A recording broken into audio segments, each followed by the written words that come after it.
You young people, I would never tell you like a lot of preachers tell you, the world ain't got nothing to offer. Oh, the world got a lot to offer you. Oh, yeah. It's up to you to accept it or reject it. That's right. But if you hang out there in the streets, you might as well expect to end up with the results of the streets if you're fool enough to stay out there. That's right. That's right. So you want to be accepted by a gang. And one of your initiations, they coerce you to drive by and smoke somebody out. Yeah. Think of it. How can these cats claim they love you, man? And to be a part of them, you got to kill some woman's child. That's right. Don't you know the book says you'll reap what you sow? Yeah, you take a child life and you never repented for it. You knock some girl up, get her pregnant, then that young boy follow your footsteps and someone take his life. You have reaped what you sowed. What you sowed. That's right. We're laboring to get you off the streets of America. Amen. Come back to God. Amen.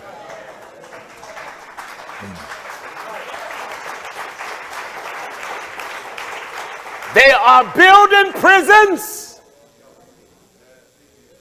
depending on you to fill them. That's true. Did you know the prison system is being privatized? Do you understand what that even means?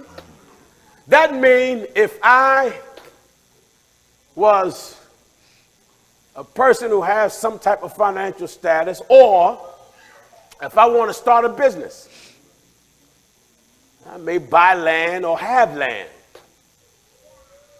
I can invest in a prison and have a prison built on my land.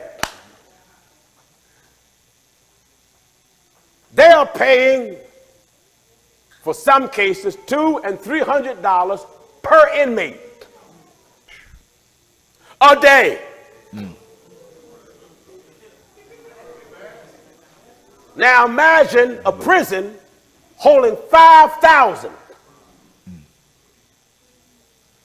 and privatizing the prison system means I can be a private owner. Or go in with some other friends of mine and we form our own business. So if I'm a private investor, I'm investing on the inmates and I'm investing on society to produce more inmates to make me rich.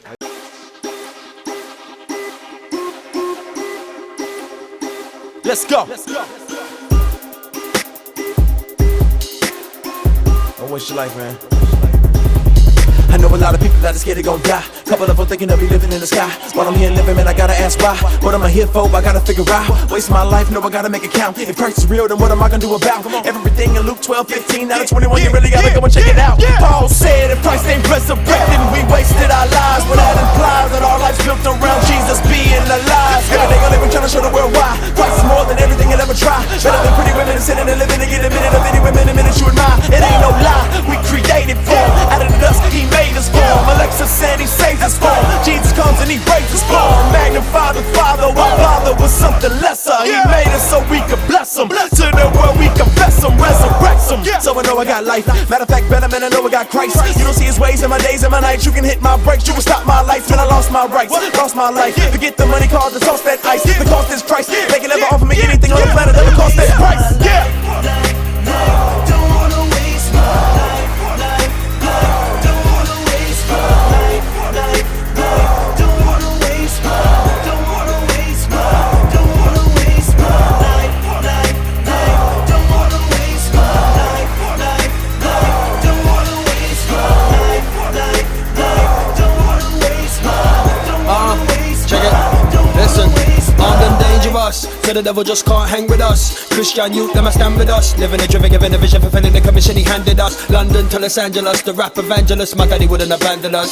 I got a backpack full of Jackson, I give a Johnny Max. So are you ready to jam with us? So let's go. Give me the word and let's go. Persecution, let's go. Tribulation, let's go. Across the nation, let's go. Procrastination, let's go. Hung on the cross in the cold. Down for the young and the old. Can't say you never know. Heaven knows how many souls are going to hell and to heaven, so we gotta go in to get them. Gun violence crisis in America. Overnight, 10 people shot outside a Queens, New York laundromat. Multiple people shot near Bourbon Street in New Orleans. 24 people shot this weekend in Chicago. And Chicago is where we go in the latest installment of One Nation Under Fire, an in-depth investigation series that explores the root causes of this gun violence sweeping across the country. Here's our Chief Justice correspondent, Pierre Thomas, with a look inside of one of Chicago's busiest trauma centers. It's been a sobering summer of violence that has erupted in Chicago. In just the prior 2 weekends alone, 89 people were shot.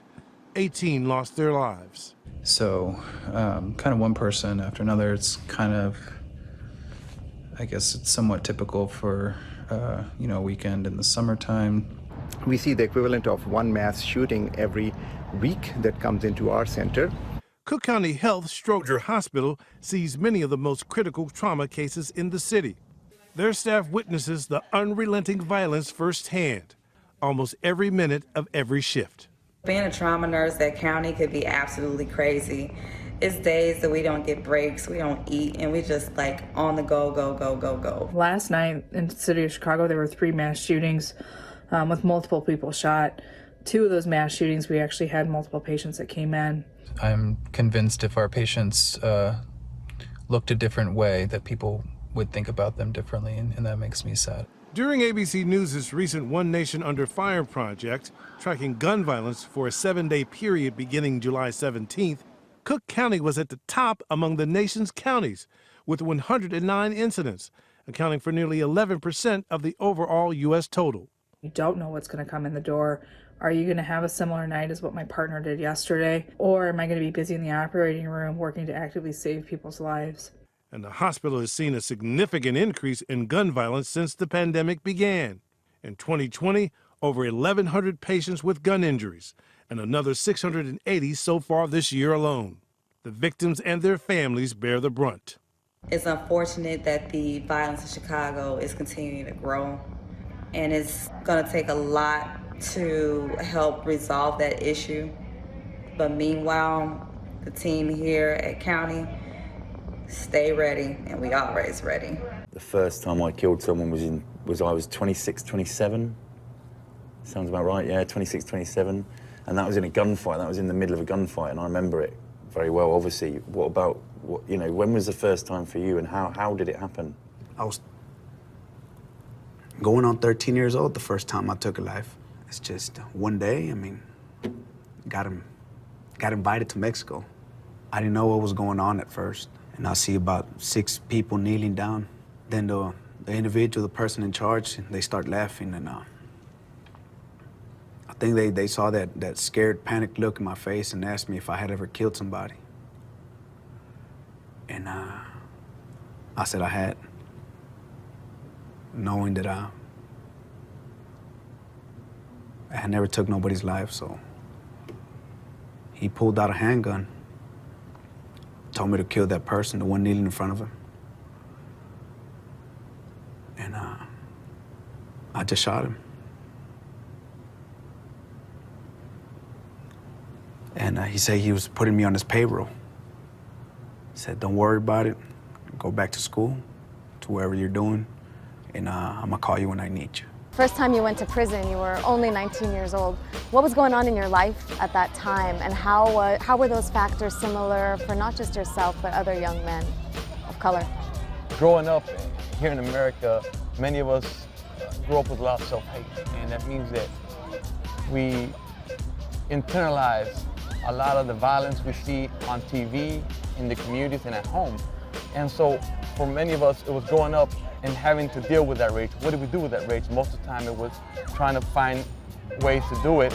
And the systems of oppression, the racism we experienced, I experienced in school, the not being able to speak proper English initially, the lift issue I had growing up. forced many of us to support each other. And in doing so without a critical consciousness, forced us to get in what they call gangs. The reality, the conditions that we live under forces many of us to live in the informal economy, in the informal market that makes us do crimes we don't have to do. Are you comfortable saying what that crime was? Not necessarily. I'd rather focus on the message that I have, and why should we focus on someone's path where the whole character is not measured by one action or few actions, but rather by the overall character.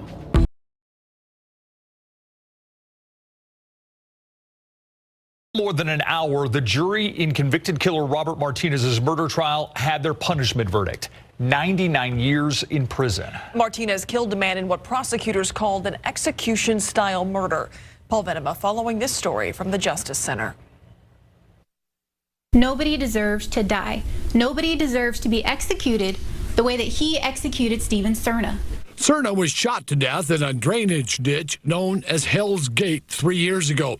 He was lured there by 22-year-old Robert Martinez, who promised him he would make him some drug money. This was not an accidental or a reckless shooting. It was an execution. An execution, she said, in retaliation for the murder of one of Martinez's friends. Martinez claimed that a member of Serna's family was involved in that murder. The state's key witness was Martinez's uncle, Larry Isaac. He testified that his nephew admitted to him that he killed Serna. This was not a retaliatory strike. There's no evidence of that. Not one drop of evidence other than from Larry Isaac, who himself does not know. Isaac testified for the state in exchange for a reduction in prison time in a kidnapping case pending against him. McRae suggested that because of that deal, Isaac's testimony was not credible.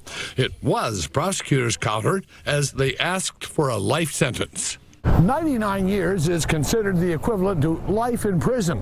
Martinez will have to do 30 years in prison before he's even eligible for parole. Emotions run high as the man convicted of brutal murders in 2013 is sentenced to death, the first death penalty imposed since Nebraskans voted to bring it back. Nico Jenkins had a lot to say in court throughout the last 4 years, but today he was noticeably quiet. A judge methodically explained why capital punishment is justified, citing a bunch of factors, including that the four-time killer has shown no remorse. Miranda Christian was in the courtroom. She has the sentence and reaction. This case has been delayed for years, leaving 4 families wondering what will happen to the man who killed their loved ones. This panel finds that the death penalty is appropriate, should be, and is hereby given for each of the 4 murders by the defendant.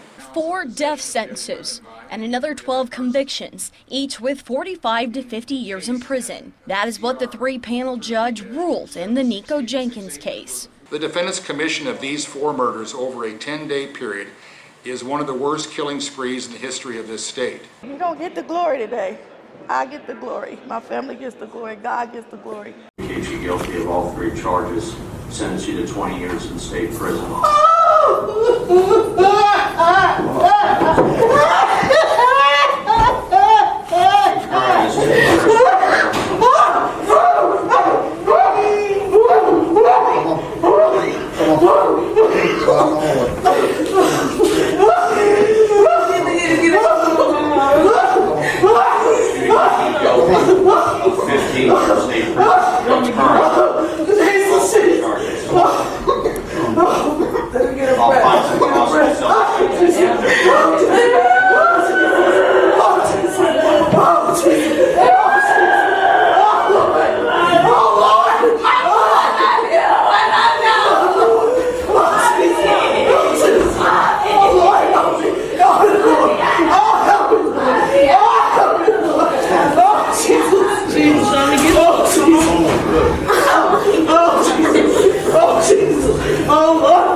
I died and I went to hell.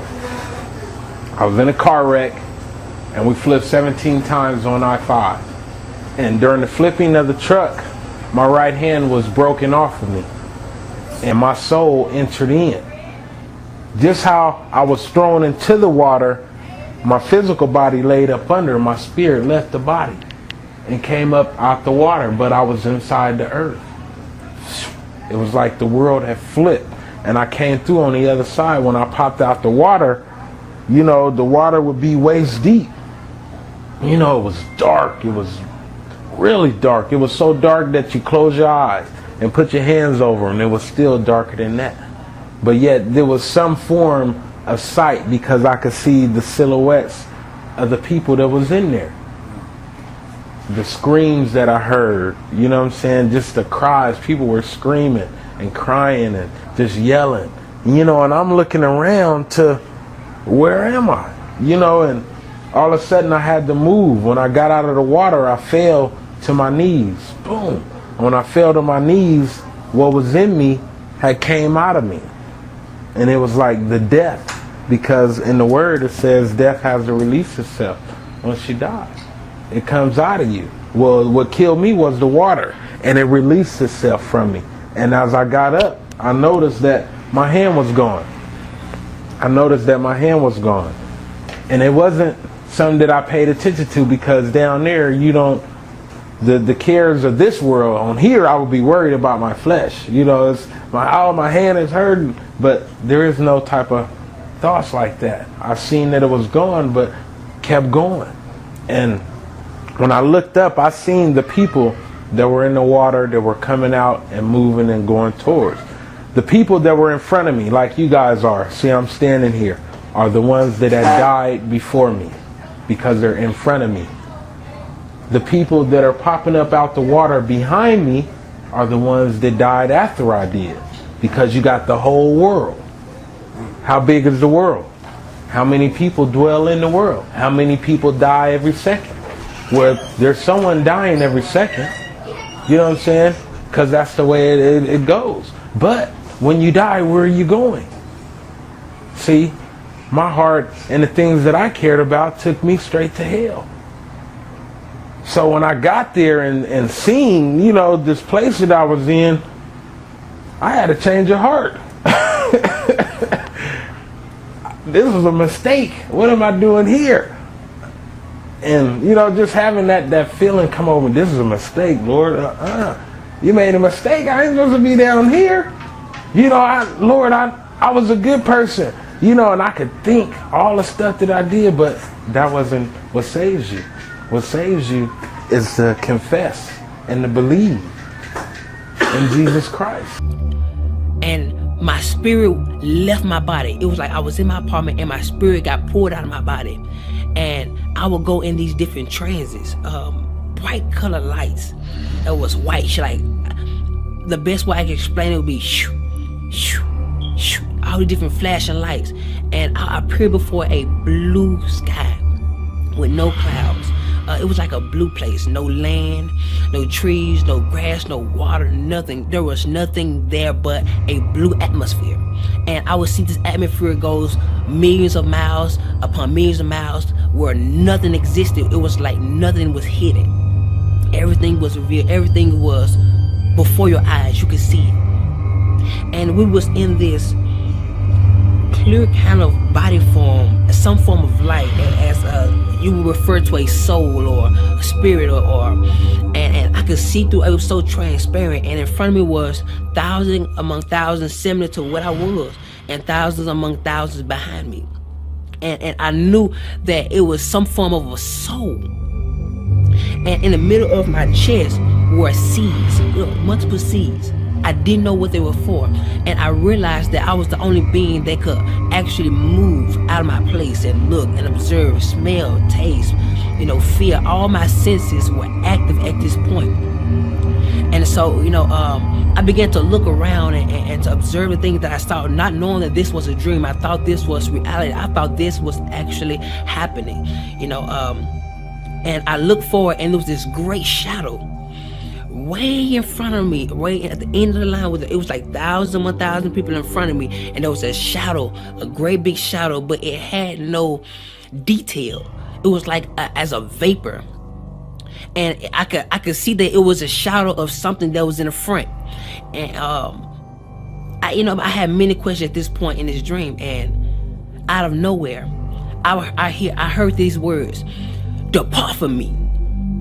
And this galaxy, this portal, I don't know what to call it, on the right side of God, you know, or Jesus Christ, you know, whoever you decide to identify that spot of judgment, on the right side of him, there was this big portal that opened up, and there will be stones of fire. Normally when you get a lighter and you cut it on, try to spark a flame, but instead of fire, it was stones, and they will leak out of this portal.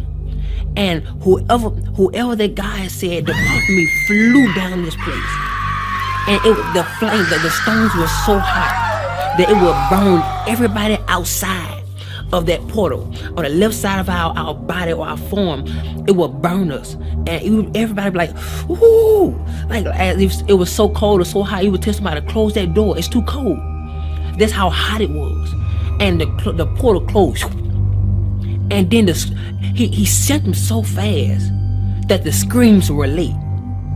I would hear, "Ah!" Like it was like, "Depart from me," and it closed up. Then the screams come, "Ah!" And it terrified me. And then out of nowhere, something snatched us up, like we moved up the line. And I began to think, I didn't understand where we was. I'm like, oh my God, maybe this is judgment. Yeah, I had many questions, and I would hear, "Depart me," "Depart me," "Depart from me," and all these different people will be sent to hell. And the part that scared me the most was the people that were getting judged. You could hear when God was talking to them, and you could hear everything they got judged from. So if somebody went to hell for something that you knew you struggled with in your life, you know where you were going. And so I'm just seeing people go, sit there, boo, boo. But I'm seeing the flame, and it's just constantly burning everybody outside that haven't been judged yet. And I could hear some of the people talking to God. And I remember there was a woman, blonde hair, and God was talking to her. He said, "I'm not judging you for what you put on Facebook, but I'm judging you on how everybody else received it." 300,000 people were led astray by one of her Facebook posts. And he said their blood was on her hands. So whether that was drinking and driving with buddies and underage driving, stealing cars, and getting stereos and having the thrill of almost someone catching me, but not quite. For the next 4 years, Jordan continued his reckless behavior. But he wanted to turn his life around, so he stopped selling drugs and started working for an oil rig company. I was making really good money at a really good house. After work one day, Jordan decided to smoke some pot.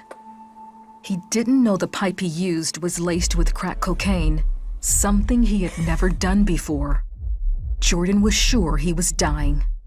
I can feel my heart going boop, boop, boop, boop, boop, boop, boop, boop, boop, slowing down, boop, boop, boop, boop, boop, and then boop, boop, boop, like fluttering.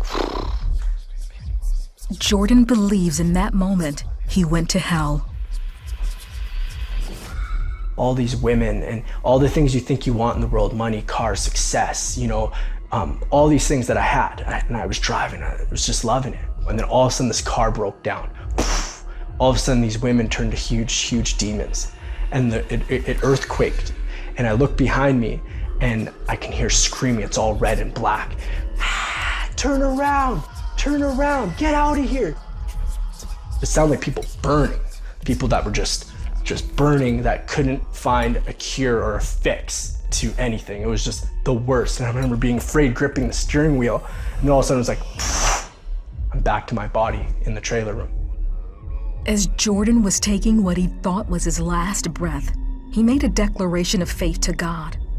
And my heart's going boom,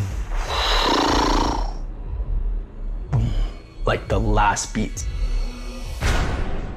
Not even knowing why, I just said, I believe. And all of a sudden, boom, I'm gone. That's when Jordan says Jesus pulled him out of hell and took him to heaven. He was all in white. He was in a robe when I saw him. And he looked at me and he wears a crown on his head. And his eyes are fierce like fire, but there is no like color, just bright, looking at me, and he just is amazing. You're at his feet, you're at the Lord's feet because he's just perfect. You worship him because he's the Almighty. You worship him because he saved us. Then Jordan believes he was standing before God. The Lord went to the right hand of the Father, and I began to get judged by the Father. And it was the worst, because what happened was he played secrets in my heart that I locked away that I only knew that I ever did. And I thought no one could do, and I could feel what God felt. And I said, Lord, forgive me. Like, it was the worst feeling. And he just comes in and he hugs you. He says, all is forgiven. My old heart was broken. My old heart needed fixing. And God gave me a new heart. Help me, Lord, before there's no time left. Yeah. Well, this song right here is dedicated to all my people out there trying to figure life out. I know you heard a lot of answers. You've been to church a couple times, but something still ain't right. It's like I'm tired of life. Lord, I'm wrong, why I can't get right? And when it's dark, why I can't get light? Hey, why it can't be light? It's so heavy, why my sin won't let me see the end? Come get me, please come get me. My thoughts, my mind, my ways all evil. I'm supposed to be your people, I'm supposed to see your sequel. I said I'd never leave you, but I'm so left. I ain't right, Lord, I'm sleeping with death. Man, I'm cheating with death. Am I deaf? It's like I don't hear you. I say that I'm a Christian, but it's like I don't fear you. I'm on a selfish island and I am nowhere near you. God, I really need you even though I don't appear to. I'm drinking out a broken cistern that could never hold water, and I'm gonna get burned. Though I try, I never satisfy a quench.